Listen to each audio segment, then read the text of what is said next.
This is episode 238 of Zen and the Art of Real Estate Investing with my guest, Wendell Butler. Wendell is the president and founder of Hammerhead Capital. He's an experienced real estate investor, ex-military officer, and entrepreneur with a background as a loan officer. He's grown his own real estate portfolio in Massachusetts, North Carolina, South Carolina, and now he's helping other real estate investors grow theirs as well. Wendell, welcome to the show. Thank you so much for having me, Jonathan. I appreciate it, and I'm looking forward to it. Yeah, and we have had a lot of ex-military on here. Did you know you were going to get into real estate when you were still in the military? No. So I feel like a lot of people just kind of fall into real estate in a way. Yeah, Once you do a little bit of, working at W-2, et cetera, if you have, an entrepreneurial type blood or genes in you, and you're yeah, always thinking outside the box, I feel like real estate's one that a lot of people land into. So no, I was not always looking to do real estate. Actually went to college and stuff to be a physician assistant, so medical field, yeah, and did a lot of work in there, and that's why I was also a medical officer in the military.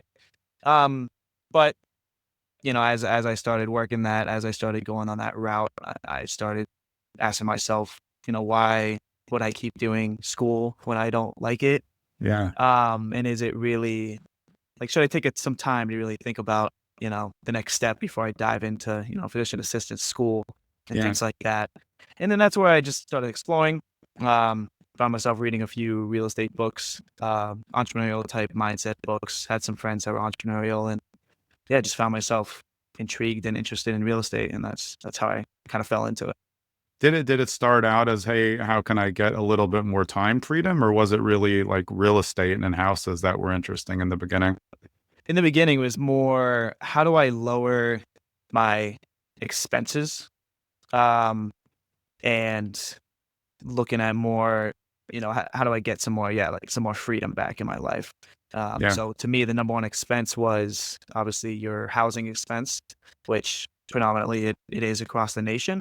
yeah, So I started reading, about like house hacking, things like that. And then that led me down the rabbit hole of, bigger pockets and yeah. reading a lot of Brandon Turner's books and, meeting other people doing the same thing. And it basically grew from there.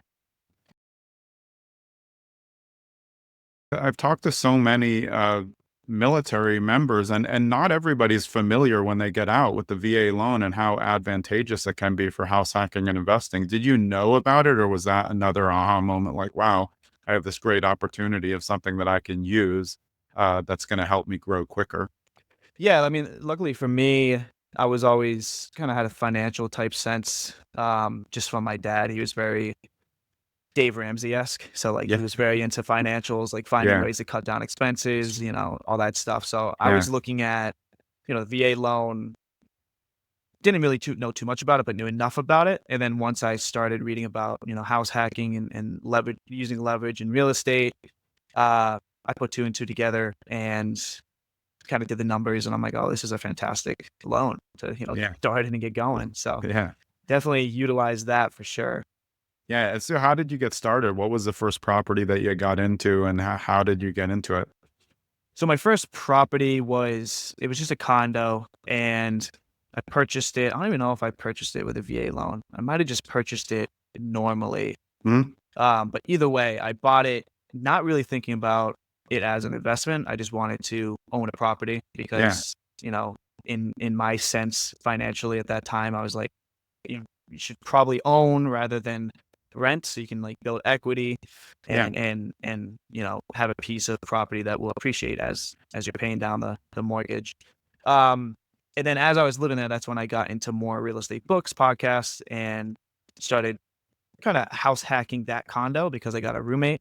yeah. The roommate covered a good portion of my mortgage. I think it was like $1,200, and I charged him like $750. So all my money was going to principal at that point, which to me was like sweet.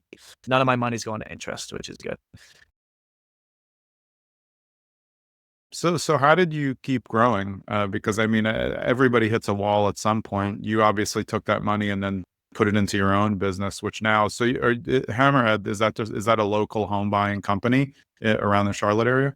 So Hammerhead Capital right now is predominantly like a fix and flip business for residential properties. And Yeah. the reason for that is I was from New England, lived there most of my life, and that's where I got started with these 8 units in the duplex and the condo. It's a big multifamily area there. It's like the multifamily capital of like the Yeah. United States. Just so many multifamilies. So I was very into multifamily, right? But I didn't love New England, so I decided to move to Charlotte because I was born in Charlotte and I've always just visited it and loved it. And I just needed to get out of New England. I just Didn't really want that 56 inches of snow in the winter. No, I did not. I was sick of it. I was really sick of it.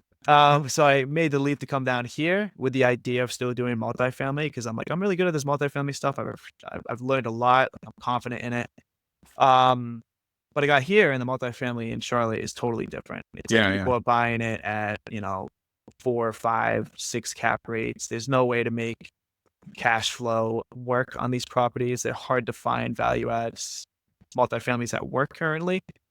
So I spent like a year here being like, I can't find anything. I found one property that was a 32 unit and we ended up buying that one. And the way that I could get back to the question of like, how did I scale? It's all through networking, right? It's through finding people in the same mindset that's trying to do the same things in real estate, seeing if you can, mesh with them well as friends and business partners. Yeah. And then helping each other try to grow.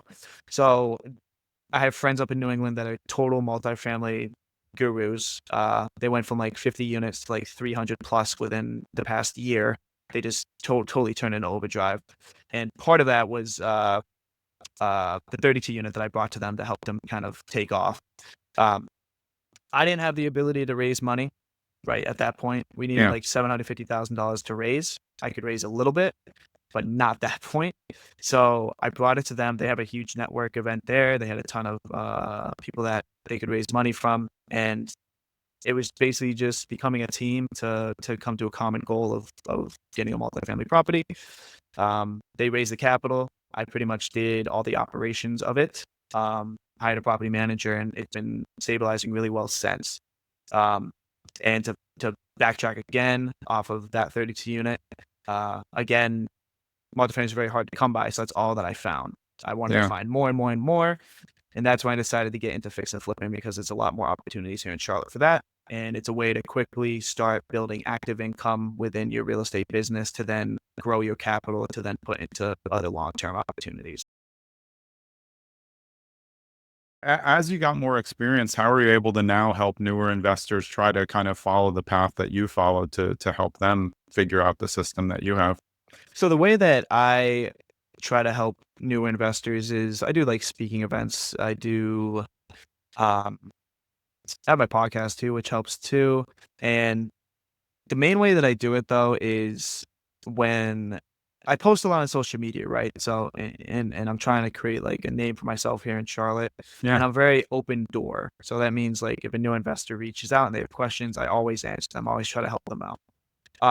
Wholesalers as well. Like if a wholesaler brings me a deal, I won't just say yes or no.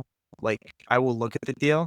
I'll scrutinize the deal. I'll tell them exactly like where I'm at, the numbers behind it, the rehab behind it. And I tell them like, hey, if you're really serious about becoming a good wholesaler or becoming an investor or getting into fix and flipping, here's all the Learn information. repair costs. Yeah. Here's all the information about repairs costs and stuff. And then we can work together.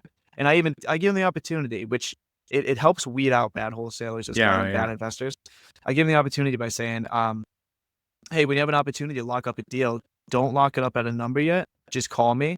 I will give you the information on it. I will tell you exactly where it needs to be. Yeah. For me to buy. And if I don't want the deal, it'll allow you to easily wholesale it. And I break down, kind of teach them how to underwrite.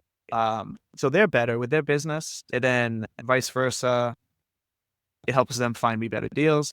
And then also because I'm teaching them, most of the time the wholesalers respect that and they end up bringing me the deals first. So I'm always the first one to look and things like that. But I've teetered with as well, like helping other new investors. Like I have a Facebook group that I'm building in Charlotte that I'm going to soon turn over into kind of like a, Wednesdays with Wendell type Yeah. webinar thing where I'm Yeah. just actively underwriting deals. I'm just underwriting deals for like that hour and just to have it on the page. And then people can, see how it is in live time. Cause I think that's what a lot of people miss. It's a live time, like underwriting, and Yeah. they overanalyze stuff and they don't know how to really look at things, underwrite stuff live time and teach people how to invest or how to get into wholesaling, how to look at deals, etc. Because in turn, they'll probably come back to me with deals, want to partner with me. So it helps me and then it helps them because I can help them find ways to find deals and then be kind of a partner that if they can't close it, I can help them get their first deal as like a partnership and get them on the right path. That's kind of some ways that I've thought about it and other ways that I've kind of helped with the community.